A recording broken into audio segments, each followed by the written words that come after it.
नजर में फूल महके, दिल में फिर शम्मे जली, फिर तसव्वुर ने लिया उस बज़्म में जाने का नाम। प्रोग्राम सिलसिला में आपका स्वागत है। खुशामदीद, मैं हूं समीना। खूबसूरत महफिलें, यादगार लम्हे और उसमें बात कला और संस्कृति की, जिक्र तहजीब और साहित्य का।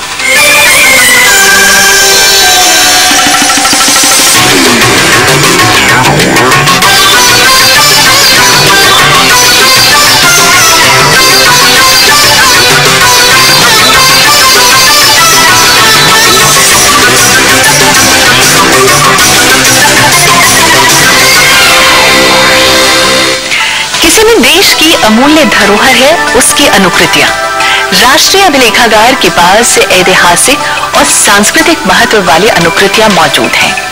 कुछ अमूल्य अनुकृतियों का विमोचन उपराष्ट्रपति मोहम्मद हामिद अंसारी ने किया और इस मौके पर ईरान के राजदूत सैयद मेहदी नबीजादे भी मौजूद थे। राष्ट्रीय अभिलेखागार द्वारा तैयार descriptive catalogue of manuscripts, descriptive catalogue of manuscripts of fort William college और रज़्मनामा, तारीख़ अल्फी और इलाज तुयूब नामक अनुकृतियों का विमोचन उपराष्ट्रपति मोहम्मद हामिद अंसारी ने किया। The books that have been released today, one of them should be taken as a very interesting footnote on the Indian style of governance. So this is exactly what looking after archives is all about. They sum up the experience of ages, the culture of ages, the history of ages, the sciences of ages. इस मौके पर Iran Islamic गणतंत्र के राजदूत सैयद मेहदी नबीजादे भी मौजूद थे। उन्होंने भारत और ईरान की सांस्कृतिक और ऐतिहासिक विरासत को अमूल्य धरोहर का दर्जा देते हुए इस कोशिश को सराहा।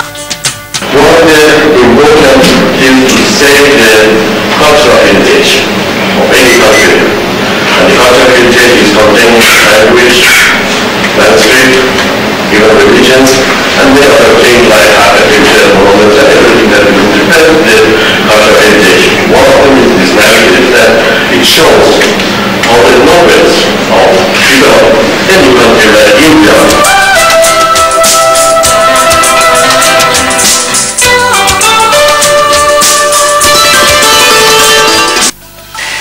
शामे गजल की हंसी महफिल का एहतमाम किया गया जामिया मिलिया इस्लामिया के अंसारी ऑडिटोरियम में और मौका था पूर्व राष्ट्रपति डॉक्टर जाकिर हुसैन की सालगिरह का। और इस मौके पर मशहूर गजल और सूफी गायिका अनीता सिंघवी की मखमली आवाज ने तो समा ही बांध दिया।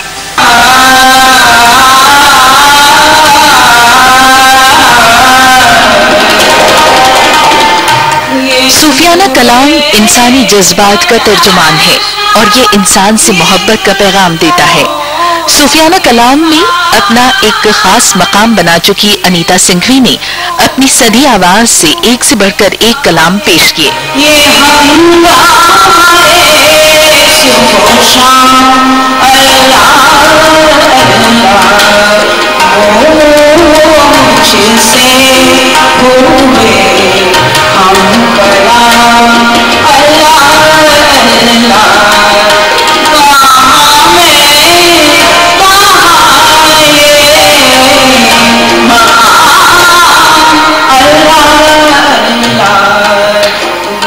हर प्रोग्राम में मैं चाहती हूँ कुछ नया हो। जैसे अभी जयपुर फेस्टिवल में हमने खाली सूफियाना परफॉर्म किया था, इस बारी मैं चाहती हूँ कि गज़ल जो कि आजकल के दौर में लुप्त होती सी नज़र आ रही है, उसका मैं लोगों को चाहती हूँ कि चाशनी उसकी अब्जॉर्ब करें और पता लगे उनको कि क्या इस चीज़ में गज़ब की रूहानियत है।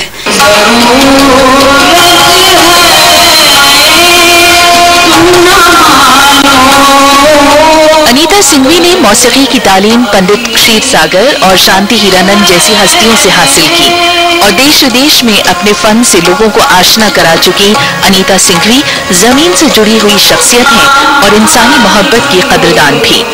प्रोग्राम शामे गजल में उन्होंने एक से बढ़कर एक गजलों से लोगों को सहरज़दा कर दिया।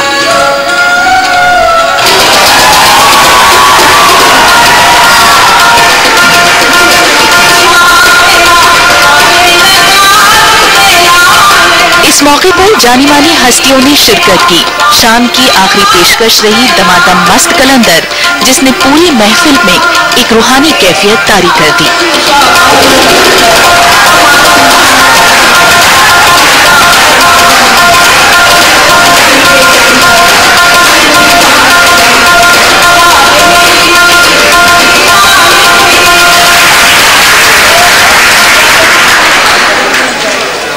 हिमालय की खूबसूरत वादियों और स्लेटी पहाड़ों में बसा है तिब्बत। तिब्बत के लोगों में बौद्ध भिक्षुओं और बौद्ध विहारों का खास महत्व है। मैनची खांग एक ऐसी संस्था है जिसे 14वें दलाई लामा ने स्थापित किया था।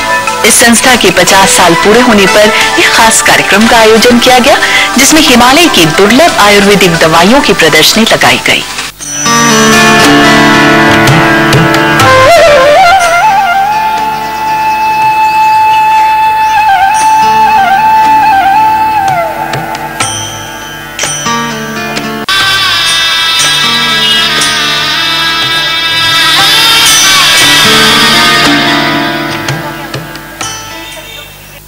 शास्त्रीय गीत संगीत से सजी शाम का इंतजार संगीत प्रेमियों को हमेशा ही रहता है, और अगर ऐसी महफिल का आयोजन स्पिक मैके के तहत विरासत फेस्टिवल का हो तो क्या कहने।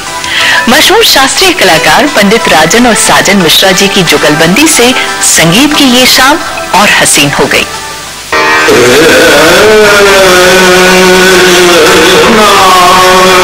विरासत फेस्टिवल में आयोजित संगीतमय महफिल का आगाज पंडित राजन और पंडित साजन मिश्रा ने ख्याल गायकी से किया।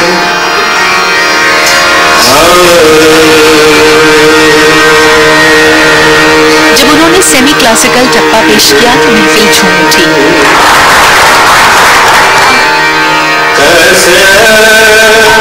ऐसे प्रतीत हो रहा था मानो सावन भादों की घटाएं रिमझिम रिमझिम बरस रही हैं और धरती प्रफुल्लित हो थिरक रही है।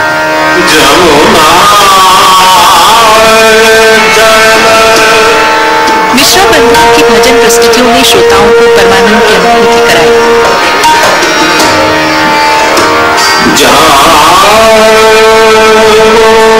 बता दें कि बनारस घराने से ताल्लुक रखने वाले मिश्रा बंधुओं ने भारतीय शास्त्रीय संगीत को दुनिया भर में नई ऊंचाइयां दी है।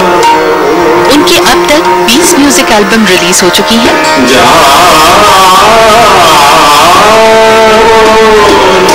गुरु शिष्य परंपरा नई ऊंचाइयां देने वाले राजन साजन मिश्रा बनारस और देहरादून में गुरुकुल का संचालन कर रहे हैं।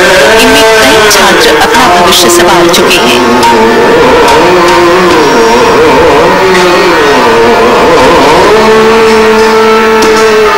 मिश्रा बंधुओं को उनकी शास्त्रीय गायकी के लिए 1994 और 95 में गंधर्व नेशनल अवार्ड और 1998 में संगीत नाटक अकादमी अवार्ड भी प्राप्त हो चुके हैं।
छोटे से ब्रेक का हाजिर होते हैं बस थोड़ी देर में। आप देखते रहिए प्रोग्राम सिलसिला।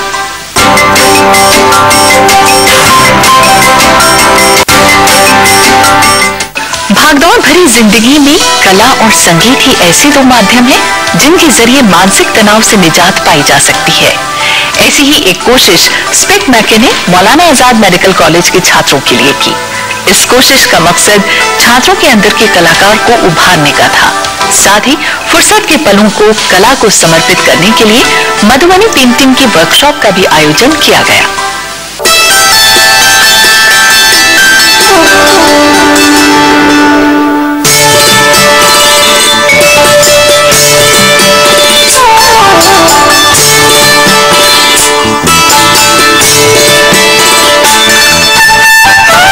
ये नजारा देखिए, हर कोई लगा है अपनी पेंटिंग में रंग भरने में।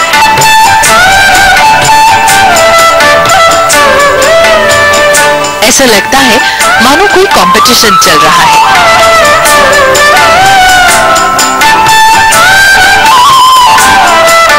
लेकिन आपको ये जानकर हैरानी होगी कि ये कोई आर्ट साइड के छात्र नहीं है, बल्कि मेडिकल कॉलेज में MBBS के सेकेंड ईयर के छात्र हैं। अपने हुनर को दिखाने का और राज्यों की कलाओं को जानने और समझने का इन्हें ये एक मौका मिला है, जिसे पाकर ये बेहद खुश हैं।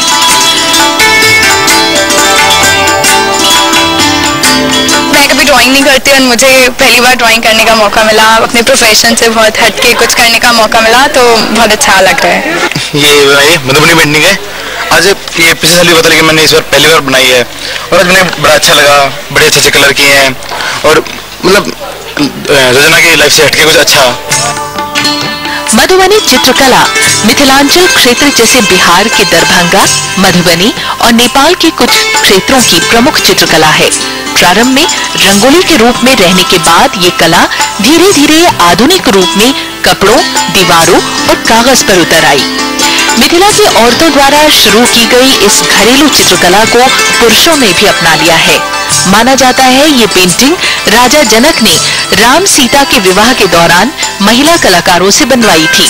पहले तो ये सिर्फ ऊंची जाति की महिलाओं को ही इस कला को बनाने की इजाजत थी, लेकिन वक्त के साथ ये सीमाएं भी खत्म हुई और अपने असली रूप में तो ये पेंटिंग गांवों की मिट्टी से लीपी गई झोपड़ियों में भी देखने को मिलती थी। लेकिन अब इसे कपड़े या फिर पेपर के कैनवास पर खूब बनाया जाता है। इसकी सबसे बड़ी खासियत ये है कि इसमें प्राकृतिक रंगों का इस्तेमाल किया जाता है और इसका ज्यादा चलन कोहबर में होता है।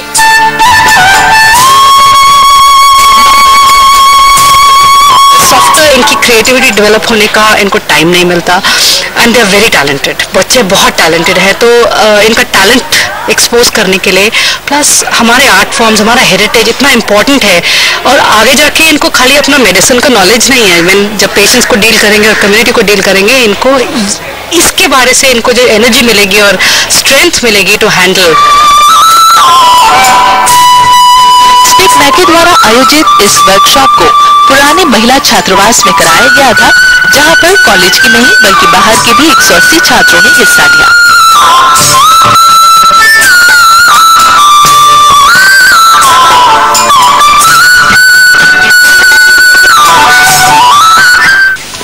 Tribal arts of the earth ये अपने आप में अलग ही पहचान रखने वाली आर्ट गैलरी है। यहाँ आपको मिनी इंडिया दिख जाएगा। इस आर्ट गैलरी में हर राज्य की पेंटिंग्स और स्कल्पचर्स है, साथ ही हर राज्य की खासियत को भी खास तरजीह दी गई है। फिर चाहे वो राज्यों से जुड़ी ज्वेलरी हो या फिर लकड़ी का काम या आयरन फिगर्स, गैलरी में सब कुछ कलात्मक तरीके से सजाया गया है।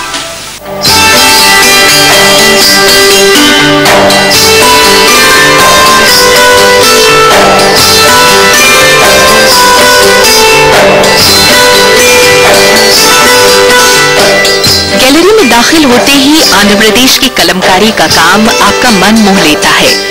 फिर केरल का म्यूरल वर्क, जिसमें चमकदार रंग बरबस ही आपका ध्यान अपनी तरफ खींच लेंगे।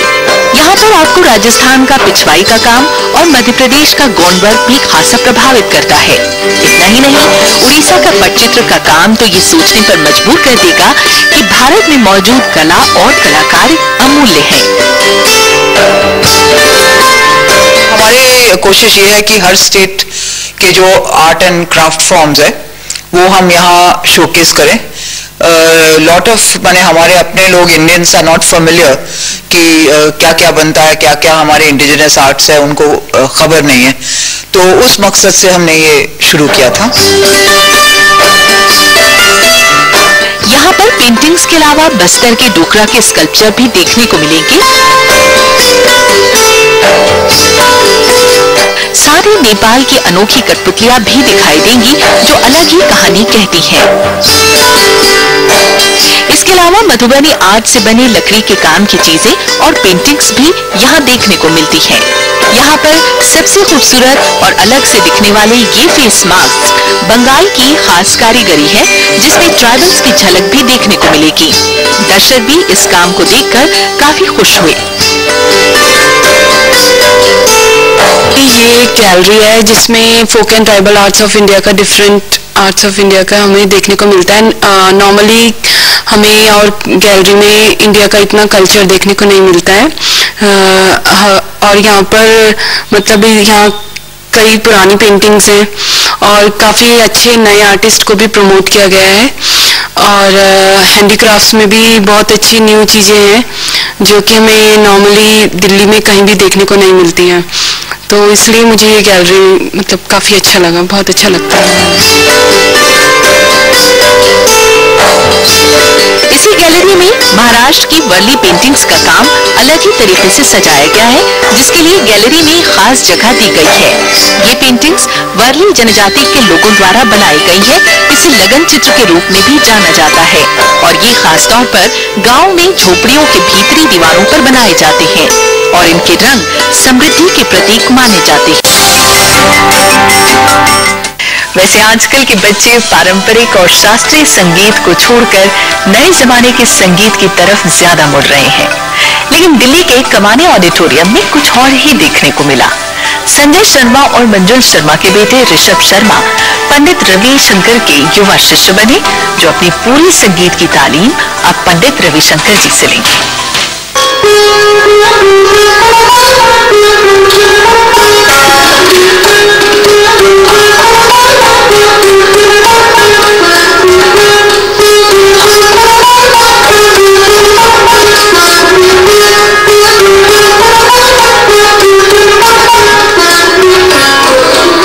संजय रिकी राम वाद्य परंपरा एक ऐसी संस्था जो संगीत प्रेमियों और साजिंदों के लिए नित नए साज पेश करती रही। पूरा परिवार संगीत की खिदमत में कई दशकों से लगा है और इस एक यादगार शाम में भारत रत्न पंडित रविशंकर के हाथों ई सितार यानी इलेक्ट्रॉनिक सितार को लॉन्च किया गया, जिसे 10 सालों की कड़ी मेहनत के बाद बनाया जा सका। This new innovation of Sanjay Sharma is very interesting, and I think it will be very useful for people who use sitar. ई सितार एक अद्भुत प्रयोग है। आज के दौर में शास्त्रीय संगीत की परंपरा को कायम रखने के लिए इस तरह की शामिल एक काबिल तारीफ प्रयास है। इस मौके पर पंडित विश्व मोहन भट्ट, पंडित मधु कोतकल को भी सम्मानित किया गया। संगीत की इस परंपरा को आगे बढ़ाने में श्री विशन दास शर्मा के बेटे संजय शर्मा काफी लगन से इस काम में लगे हुए हैं। पिताजी ने ऐसी सी रिसर्च करी पंडित रविशंकर जी के लिए, उस्ताद विलायत खान साहब के लिए और जितने बड़े दिग्गज हुए अपना उनके लिए सबके लिए अपना उन्होंने साज बनाया और उसी परंपरा को निभाते हुए मैंने अब जो इलेक्ट्रॉनिक सितार का अभी एक इजाद किया है। इस मौके पर उस्ताद शाहिद परवेज के सितार वादन ने तो समा ही बांध दिया।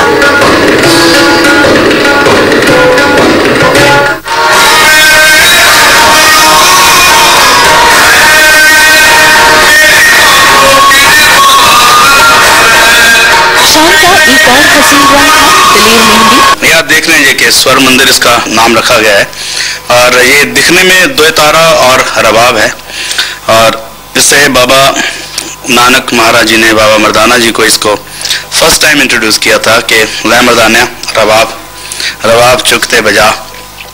तो ये रबाब और दो तारा का मिश्रण है। और मौका था सुनंदर वाद्य की रुनुमाई का, जो तानपुरी और रबाब का मिला जुला रूप है। इस मौके पर दिलेर मेहंदी ने मुख्तलिफ कलाम पेश किए। हुई मुद्दत के गालिब मर गया पर याद आता है, वो हर एक बात पे कहना कि यूं होता तो क्या होता। दिल्ली के इंडिया इस्लामिक कल्चरल सेंटर में एतराफ गालिब का मंचन किया गया, जो मिर्जा गालिब की जिंदगी के आखिरी पहलू की ओर ले जाता है। इसका निर्देशन किया अजीज कुरैशी ने। का दाग है वो नाला के लब तक ना गया, खाक का रिज्क है वो कतरा कि दरिया ना हुआ। दोनों शेर कुछ समझ में नहीं आए। भाई गालिब साहब के बारे में किसी ने क्या खूब कहा है, कलामे मीर समझे ज़बाने मीर्जा समझे, मगर अपना कहा या आप समझे या खुदा समझे। एतराफ़े गालिब नाटक की शुरुआत मिर्जा गालिब की जिंदगी के आखिरी दौर के मुशायरों से होती है, जब शायरी के मिजाज और सोच में बहुत फर्क आ गया था।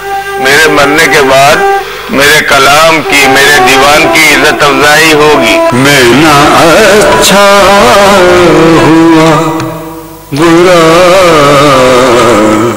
इस ड्रामे का नाम है एतराफ़े गालिब।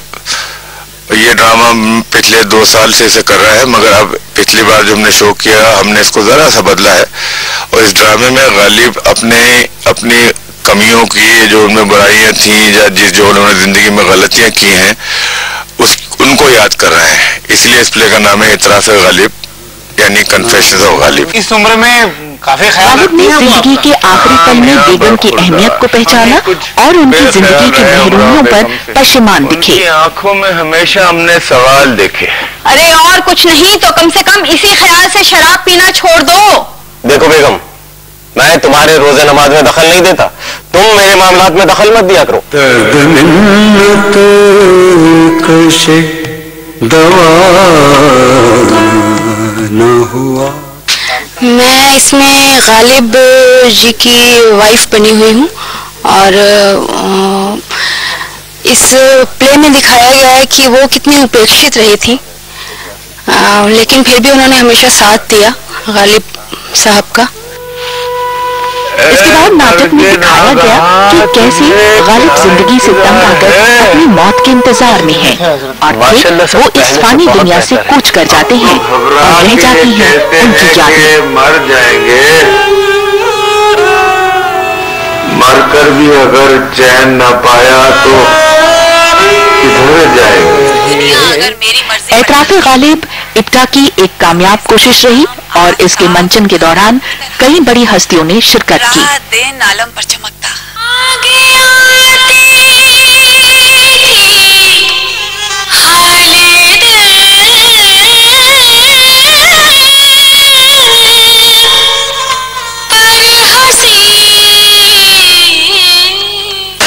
एतराफ़े गालिब यानी कन्फेशन ऑफ गालिब बहुत ही पावरफुल प्ले है। इसमें दिखाया गया कि तरह गालिब ने अपनी आखिरी दिनों में अपनी जो तजुर्बात थे, उनके दुख दर्द थे, उसको याद करते थे कि उन्होंने कितनी गलतियां की, कितनों को दुख पहुंचाया। दूसरा इसमें ये कि आज तो लोग गालिब गालिब इतना कहते हैं कि उनके ज़माने में लोगों ने उनकी कदर नहीं की, उसका उनको आखिरी दिनों में जो दुख था वो इसमें पोर्ट्रे किया गया। ये नाटक मिर्जा गालिब की जिंदगी के इर्द गिर्द घूमता है और उनकी शायरी और उनके वक्त की कहानी बखूबी बयां कर जाता है। हुई मुद्दत की गालिब मैं गया। तो इन खूबसूरत लम्हों का सिलसिला यूं ही जारी रहेगा, लेकिन आपकी राय का हमें इंतजार रहेगा। हमें अपनी राय से जरूर नवाजें। हमारा ईमेल आईडी है silsila.rstv@gmail.com। फिलहाल इजाजत दीजिए, नमस्कार।